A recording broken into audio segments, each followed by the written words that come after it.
चलिए प्रिय विद्यार्थी नमस्कार। जैसे आपको हमने पिछली वीडियो बता चुके हैं कि हम SSC कांस्टेबल 23-24 की तैयारी है, तो हम आपके लिए जो पिछले साल के पेपर हुए 2023 में उन वहाँ से हम प्रश्न पत्रों को जो प्रश्न उठा के आप हल करने प्रयास करवाने वाले हैं और करवा भी रहे हैं। हिंदी का हमने वीडियो डाल चुके हैं और रीजनिंग डाल चुके हैं। आपको मैथ्स और जीके का जल्दी मिलने वाला है, थोड़ा समस्या हो गया जिस कारण से नहीं मिल पाया था। हम पिछला वीडियो आपको बनाए थे वो 7 फरवरी 2023 का फर्स्ट शिफ्ट था। अभी जो मैं लेने वाला हिंदी का ये भी है 6 फरवरी फर्स्ट शिफ्ट 2023 का है, जिसका क्रमांक रहेगा चौथा पार्ट हिंदी का है भाग, जिसमें प्रश्न क्रमांक 61 से आपको 80 तक मिलेगा। सबको पता है कि 20 प्रश्न होता है, 4 भाग बटा होता है, हिंदी, गणित, रीजनिंग और जीके जीएस का। हिंदी और अंग्रेजी कंबाइन नहीं रहता है, दोनों का ऑब्लिक रहता है, या तो हिंदी कीजिए तो अंग्रेजी कीजिए। जो क्रमांक होता है आपको 61 से लगा के 80 तक, वही आपको मैं हल करवाने वाला हूँ। पहला प्रश्न देखिए आप लोग स्क्रीन पर। 61 प्रश्न क्या बोलता है, निम्नलिखित में से कौन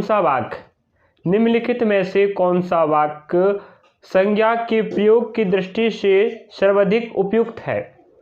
ठीक है, तो पहला ऑप्शन दिया है उन्नति के मार्ग में बड़े दुख हैं। अगला लिखा है उन्नति के मार्ग में अनेक बाधाएं हैं। ऑप्शन सी उन्नति के मार्ग में बहुत संकट है। ऑप्शन डी उन्नति के मार्ग में बहुत आपत्ति है। तो आपको बताना इन ऑप्शन में कौन सा ऑप्शन ऐसा है जो संज्ञा के प्रयोग की दृष्टि से सर्वाधिक उपयुक्त है या सही है। तो मेरा इसमें मानना है उन्नति के मार्ग में अनेक बाधाएं इसका सही आंसर होनी चाहिए, और ऑप्शन बी इसका बिल्कुल सही आंसर है। तो हम कह सकते हैं प्रश्न क्रमांक 61 का ऑप्शन बी सही आंसर है। अगला प्रश्न लेते हैं। ऑप्शन 62 कहता है विकल्पों में से दिया गया कौन सा शब्द निम्नलिखित वाक्य में रेखांकित पद का पर्यायवाची नहीं है। पर्यायवाची नहीं है कह रहा है, तो आपको पर्यायवाची पता होनी चाहिए। पर्यायवाची किसे कहा जाता है, तो हमारे पास और यहाँ लिखा मेरा घर मेरे विद्यालय के पास ही है। तो हमारे पास रेखांकित शब्द कौन सा है, पास है, और पास के पर्यायवाची नहीं होनी चाहिए। तो हमें ढूंढना ऐसा विकल्प जो पर्यायवाची नहीं है। तो हम देखते हैं निकट। पास का पर्यायवाची निकट भी है और समीप भी है और सन्निकट भी है। तो हम कह सकते हैं ऑप्शन सी पास का विलोम क्या हो रहा है, दूर हो रहा है। तो हम कह सकते हैं ऑप्शन सी इसका बिल्कुल सही आंसर होगा, क्योंकि पास का दूर पर्यायवाची नहीं है, उसका क्या है, विलोम है, उल्टा है। इसलिए 62 का आंसर ऑप्शन सी बिल्कुल सही होगा। चलिए अगला प्रश्न लेते हैं आपके लिए। अगला प्रश्न है प्रश्न क्रमांक 63। यहाँ बोलता है कुत्ता रेंगता है। तो रेंगता है रेखांकित यहाँ पर।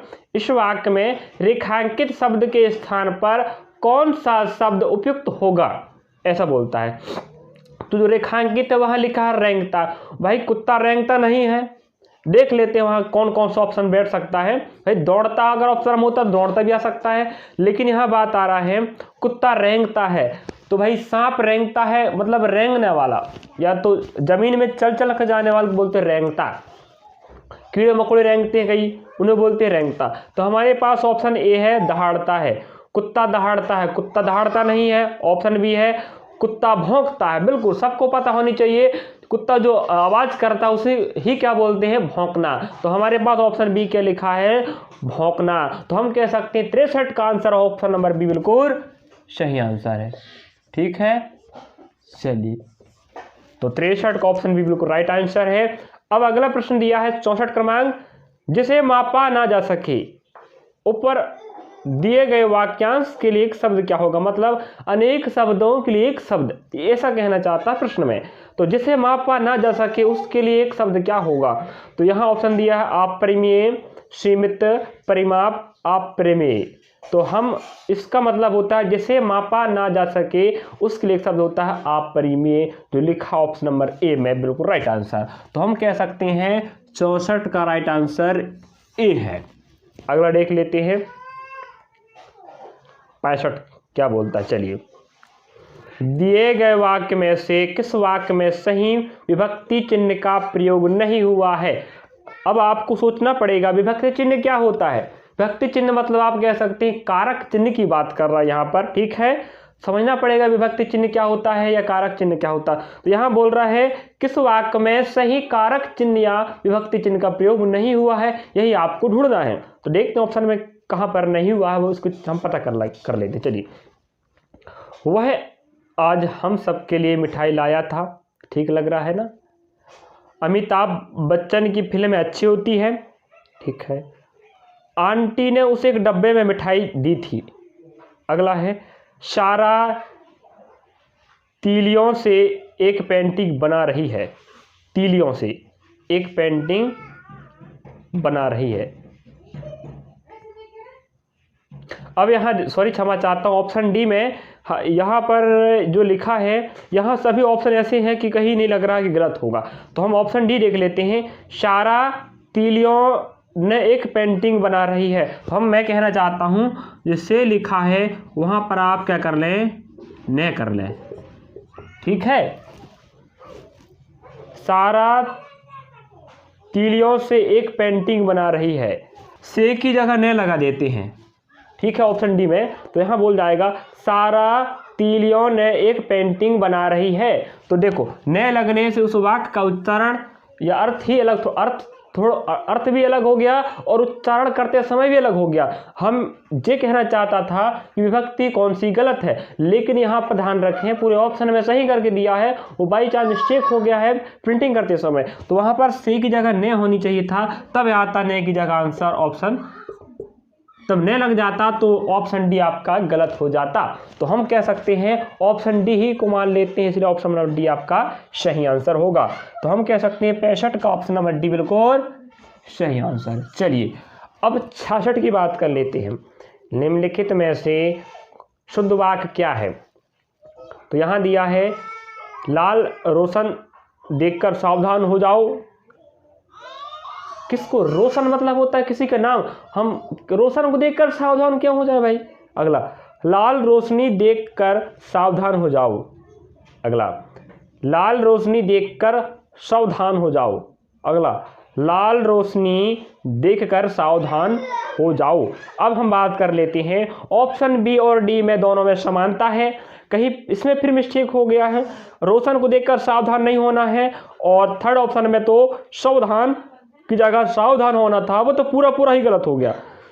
हमें शुद्ध वाक्य का चयन करना है जो सही हो अपने हिंदी व्याकरण के अनुसार। तो ऑप्शन नंबर डी की बात कर ले, लाल रोशनी देखकर सावधान हो जाओ, मतलब जो आपके ट्रैफिक नियम में कहता है कि जो तिराहा है, चौराहा होते, वहाँ पर जो ट्रैफिक नियम के जो सिग्नल लगे होते, वहाँ पर लाल और हरा बत्ती जलता है। लाल मतलब सावधान हो जाओ, ठीक है, और हरा मतलब होता है जाने का संकेत, और लाल मतलब होता है सावधान मतलब रुकने का संकेत हो। तो वहीं हमें ऑप्शन बी और डी में कहता है लाल रोशनी देखकर सावधान हो जाओ, तो हम ऑप्शन नंबर डी लगा देते हैं। तो 66 का आएगा ऑप्शन नंबर डी बिल्कुल राइट आंसर। चलिए, अगला प्रश्न लेते हैं हम 67। इसमें क्या कहता है, सुकृति का अर्थ पूर्ण है, आप सुकृति के अर्थ से निम्न वाक्य की पूर्ति कीजिए। अब देखो, सुकृति समरूप है, लेकिन समरूप भिन्नात्मक अर्थ वाले हैं। समरूप दिखने में एक जैसे दिखाई दे रहे हैं आपको, समरूप है लेकिन भिन्नात्मक अर्थ वाले हैं। पहला सुकृति का अर्थ पूर्ण है, पुण्य, पूर्ण है ना, और अगला का सुकृति का अर्थ क्या होता है, अब पुण्यवान, क्या होता है, पुण्यवान। तो हम देख सकते हैं जिसे पुण्यवान भी कह सकते हैं। चलिए, तो ऑप्शन नंबर ए बिल्कुल इसका सही आंसर है। ऑप्शन बी में पंडित है, और सी में अमीर है, और डी में सुंदर है। तो पुण्यवान इसका बिल्कुल, पुण्यवान बिल्कुल राइट आंसर है। तो 67 का ऑप्शन नंबर ए बिल्कुल राइट आंसर है, ठीक है। चलिए, अब 68 की बात कर लेते हैं। अपना हाथ जगन्नाथ मुहावरे का सही अर्थ क्या है। इसका अर्थ होता है, ऑप्शन में दिया पहला, अपना काम खुद करने से भला होता है, आशीर्वाद देना, आशीर्वाद पाना, किसी व्यक्ति के हाथ से सब अच्छा होना। इसका सही आंसर है अपना काम खुद करने से भला होता है, ठीक है। अगर हम बात कर ले, मैं बोलता हूँ शाम तुम्हें अपना काम स्वयं करनी चाहिए, क्योंकि दूसरों के करने पर डर होता है कि कहीं वह गलत ना हो जाए, क्योंकि अपना हाथ जगन्नाथ होता है, ठीक है। तो अपने अपना हाथ जगन्नाथ का अर्थ होता है अपना काम खुद करने से भला होता है। तो 68 का ऑप्शन नंबर ए बिल्कुल राइट आंसर है। चलिए 69 की बात कर लेते हैं। निम्नलिखित में ऐसे शुद्ध वाक्य को चयन करना है जो हिंदी व्याकरण के अनुसार लिखा है। अब पहला दिया सीता किताब पठित है, भाई तो गलत हो गया। अगला सीता किताब पढ़ती है, अगला सीता किताब पढ़ती है, सीता किताब पढ़ है। हम कह सकते हैं ऑप्शन बी बिल्कुल राइट आंसर है, सीता किताब पढ़ती है। तो ऑप्शन बी बिल्कुल राइट आंसर है। 69 का ऑप्शन बी राइट है। अगला देख लेते 70 में क्या कहता है। निम्न वाक्य में रेखांकित अंश के स्थान पर सबसे उपयुक्त विकल्प में से कौन सा होगा। दूध में जामुन डालने से दही बनता है। भाई दूध में जामुन मतलब जो आप गर्मी के समय जो खाते हैं फल, उसे बोलते हैं जामुन, जो होता है आपके अंगूर के जैसा, लेकिन बट होता है थोड़ा सा ब्लैक या बैगनी रंग की कह सकते हैं। तो बोल रहा है दूध में जामुन डालने से दही बनता है। तो आपको बताना है जो उपयुक्त रेखांकित है जामुन में किस स्थान पर क्या आनी चाहिए जो दही बनाता हो। तो ऑप्शन ए बिल्कुल इसका सही आंसर है जामन, है ना, जामन। तो ऑप्शन 70 का आएगा ऑप्शन नंबर ए जामन राइट आंसर। अगला प्रश्न लेते हैं 71 नंबर। आंख में अंजन दांत में मंजन। ठीक है, इस वाक्य में प्रयुक्त अंजन शब्द निम्न में से किस अर्थ को व्यक्त करता है। तो हमें पूछ रहा है आंख में अंजन दांत में मंजन, आंख में मंजन दांत में अंजन, क्षमा चाहते हैं आंख में अंजन दांत में मंजन। तो अंजन का अर्थ पूछ रहा है तो रात काजल लेप माया। तो हम कह सकते हैं आंख में क्या लगाते हैं काजल, और दांतों को साफ करने के लिए क्या लगाते हैं मंजन। तो यहाँ एक साफ करने वाला और एक काला करने वाला। तो आंख में अंजन का अर्थ होता है आंख में काजल। तो अंजन का अर्थ क्या है काजल, जो लिखा ऑप्शन नंबर बी में आपका काजल। तो 71 का होगा अंजन का अर्थ काजल होगा। अगला प्रश्न लेते हैं हम आपको लेते हैं अगला प्रश्न क्या दिया है 72 में क्या देता है। समाचार पत्रों में खालिस्तान के लिए सूचना प्रकाशित की जाती है। ठीक है, अब हमें उपयुक्त वाक्य के रिक्त स्थान की पूर्ति विकल्पों में से सर्वोचिक शब्द के स्थान पर के द्वारा कीजिए। अब हमें क्या करना है, रिक्त स्थान की पूर्ति करना है। पहले उठा के लगाते हैं ऑप्शन उठा के लगाना, वहां पर फिट करना, जो फिट होता वही आपके लिए सही आंसर होगा, शुद्ध वाक्य बनाता। तो हम ऑप्शन पे उठाता हूं, समाचार पत्रों में आपके के लिए सूचना प्रकाशित की जाती है ना। ऑप्शन ए तो पूरा गलत हो गया, नहीं बैठ रहा फिट। अगला ऑप्शन सी उठा के देखता हूं मैं, समाचार पत्रों में हमारे के लिए, ये भी अलग हो गया। अगला हम तो कह सकते हैं 72 का ऑप्शन या तो बी आएगा, ऑप्शन सी या तो डी आएगा, क्योंकि ऑप्शन ए और सी बिल्कुल फिट नहीं बैठ रहे हैं। तो हम लेते हैं समाचार पत्रों में सर्वसाधारण के लिए सूचना प्रकाशित की जाती है। सर्व मतलब सभी, साधारण मतलब सभी लोगों के लिए सूचना प्रकाशित की जाती है, ये कहना चाहता है ऑप्शन नंबर बी। बिल्कुल राइट आंसर। तो 72 का ऑप्शन नंबर बी आपका सही आंसर होगा। ठीक है, अगला प्रश्न लेते हैं हम 73 की बात कर ले। दिए गए वाक्यांश के लिए सार्थक शब्द बताइए जो गांव से संबंधित हो। देखो ऑप्शन पहला ग्रामागत, ग्रामा मतलब तो गांव या ग्राम, गत मतलब जाना। तो यहाँ ग्रामागत मतलब इसमें क्या पूछना चाह रहा है, जो गांव से संबंधित हो, मतलब अनेक शब्दों के लिए एक शब्द कहता है। तो ग्रामागत मतलब जो ग्राम को जाने वाले के लिए ग्रामागत है। देशज, देश में जन्म लेने वाले के लिए देशज है। और ग्रामीण ही आपका सही होगा, जो गांव से संबंधित हो, मतलब गांव ग्रामीण से संबंधित हो, वो है कृषि। ग्राम सेवी, ग्राम की सेवा करने वाला ही क्या कहलाएगा, ग्राम सेवी। तो गांव से संबंधित ग्रामीण। तो ऑप्शन सी 73 का सही आंसर होगा। अब 74 की बात कर लेते हैं हम। निम्न समानार्थी शब्दों में से उचित शब्द का प्रयोग करके दिए गए वाक्य के रिक्त स्थान की पूर्ति कीजिए। अब हमारे पास समानार्थी दिए हैं, समान अर्थ वाले, उनमें से आपको उपयुक्त अच्छा विकल्प चुनकर आपको रिक्त स्थान की पूर्ति करना है।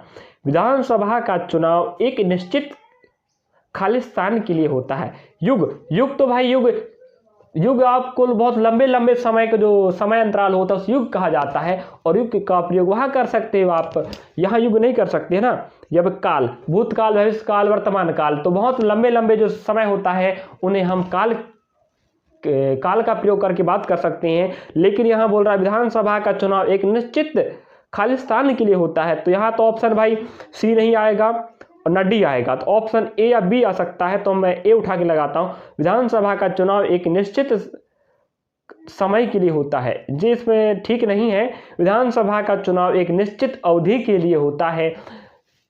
तो हम कह सकते हैं 74 का ऑप्शन बी बिल्कुल राइट आंसर है। ठीक है, ना कि समय लेना, ना इसमें अवधि लेना, आपको ऑप्शन बी राइट है 74 का। अब 75 की बात कर ले, बंदर क्या जाने नींबू का स्वाद, इस मुहावरे में कौन सा शब्द अशुद्ध है। अब बंदर क्या जाने नींबू का स्वाद, इस मुहावरे में कौन सा शब्द अशुद्ध है, तो हम बात कर सकते हैं। इसमें मुहावरा होता है बंदर क्या जाने अदरक का स्वाद, तो यहाँ भाई नींबू का स्वाद बोल दिया है, तो हम कह सकते हैं नींबू यहाँ पर गलत है। तो 75 का ऑप्शन बी बिल्कुल सही आंसर होगा। अब हम देख लेते हैं विकल्प, यहाँ दिया है 76 से 80 तक आपको बोल रहा है निम्नलिखित गद्यांश में से कुछ शब्दों को हटा दिया गया है, दिए गए विकल्पों की सहायता से रिक्त स्थान की पूर्ति कीजिए, प्रत्येक संख्या के लिए सबसे उपयुक्त विकल्प का चयन कीजिए। आपको पहला, दूसरा, तीसरा, चौथा, पांचवा क्रमांक दिया है रिक्त स्थानों की, जो पहला क्रमांक 76 के लिए, दूसरा 77 के लिए, और ऐसे आपको क्रमांक बढ़ते जाएगा। पांचवा क्रमांक है वो है 80 के लिए। चलिए आप पहला देख लेते हैं, आपको पहला आपको बताना है क्या आएगा। चलिए पहला दिया है 76 में, जो आपको भरना है पहला क्रमांक में रिक्त स्थान 1 की पूर्ति के लिए सबसे उपयुक्त विकल्प का चयन करें। अब देखो पढ़ते हम पूरा गद्यांश। सच्चा मित्र एक खालिस्तान की तरह होता है। अब आपको इसे एक लिखा है, उसके बगल रिक्त स्थान है राइट तरफ, वहां आपको option A B C D उठा के लगाना है। अब देखता हूं मैं, सच्चा मित्र एक खजाने की तरह होता है, आपको ऑप्शन डी बोलता है खजाने। सच्चा मित्र एक खजाने की तरह होता है, बिल्कुल फिट है, सोना नहीं आ सकता, मंडन नहीं आ सकता, रुपये नहीं आ सकता। सच्चा मित्र एक खजाने की तरह होता है, तो हम कह सकते हैं 76 का ऑप्शन नंबर डी बिल्कुल राइट आंसर है। ठीक है, अब 77 की बात करें, पढ़ा देता हूं मैं। सच्चा मित्र खोज पाना खालिस्तान काम नहीं। भाई कठिन काम नहीं बोल रहा, भाई कठिन काम होता पहली बात, सच्चा मित्र कहाँ खोज पाओगे। विकट काम नहीं है, विकट मतलब होता है जो आसानी से ना मिले, भाई सच्चा मित्र आसानी से कभी नहीं मिलता। त्रिबोध ये भी नहीं हो सकता। ऑप्शन बी कहता है सरल काम नहीं है, सही बात है, सच्चा मित्र आप आसानी से नहीं खोज पाओगे, मतलब सच्चा मित्र खोजना सरल काम नहीं है, इसलिए 77 का ऑप्शन बी बिल्कुल राइट आंसर है। चलिए अब 78 की बात कर लेते हैं, इसके लिए थर्ड देखना। ऐसा मित्र खालिस्तान नहीं होता, ऐसा सच्चा मित्र होता है, कैसा नहीं होता, आसानी से मिलता नहीं पहली बात, और सच्चा मित्र खजाना होता है जो आसानी से मिलता नहीं, और ऐसा मित्र स्वार्थी परमार्थ समान प्रयोजन, ऐसा मित्र स्वार्थी नहीं होता। 78 का ऑप्शन नंबर ए बिल्कुल राइट आंसर है। अब 79 की बात कर लें, 79 की क्या बोलता है, और इसके लिए चौथा पढ़ना पड़ेगा। ऐसा मित्र स्वार्थी नहीं होता, उससे आपकी उदारता, धन दौलत, नाकामयाबी, प्रसिद्धि से कोई मोह नहीं होता। तो प्रसिद्धि से मोह की बात नहीं है, हमें इसमें क्या बैठ रहा पेट, उदारता, हाँ, धन दौलत से कोई मोह नहीं होता, तो हम कह सकते हैं 79 का आंसर ऑप्शन नंबर बी होगा। उस मित्र को आपके धन दौलत से कोई मोह माया नहीं होता है, वो सिर्फ आपके लिए ही काम करेगा, दोस्त है तो अच्छा है। तो चलिए 80 नंबर देख लेते हैं। वह अपने मित्र की खालिस्तान, लोकप्रियता, कामयाबी, कमजोरी, गुमनामी को किसी के सामने उजागर नहीं करता। तो इनमें से ऑप्शन में कौन सही बैठेगा, तो हम कह सकते हैं कमजोरी, वह अपने मित्र की कमजोरी को किसी के सामने उजागर नहीं करता, तो ऑप्शन इसका सी बिल्कुल राइट आंसर होगा। चलिए हमने आपको 61 से लगभग 80 प्रश्न करवाए हिंदी के लिए, आपको इन हिंदी के प्रश्नों को रिपीट करना है और देखना है कि आपको अधिकांश प्रश्न किस विषय किस चैप्टर से आ रहे हैं उसको कवर करना है। एक बात तो अनेक शब्दों के लिए एक शब्द आया है, विलोम आया है, पर्यायवाची आया है, वर्तनी आया कह सकते हैं, शुद्धिकरण आया है और मुहावरे आए हैं। तो आपको ध्यान रखना है जो जो आपके प्रश्न में पूछा जा रहा है उस प्रकार के टॉपिक उठाकर आपको हिंदी के पुस्तक से या तो अन्य जो SSGD का जो आप सेट लिए होंगे उनसे आपको इस प्रकार के प्रश्नों को हल करके आसानी से बनाने का प्रयास करना है। अगर इसी प्रकार का प्रश्न आता है 2023-24 एग्जाम फरवरी मार्च में तो आपको बनाने दिक्कत नहीं जाने वाला। चलिए।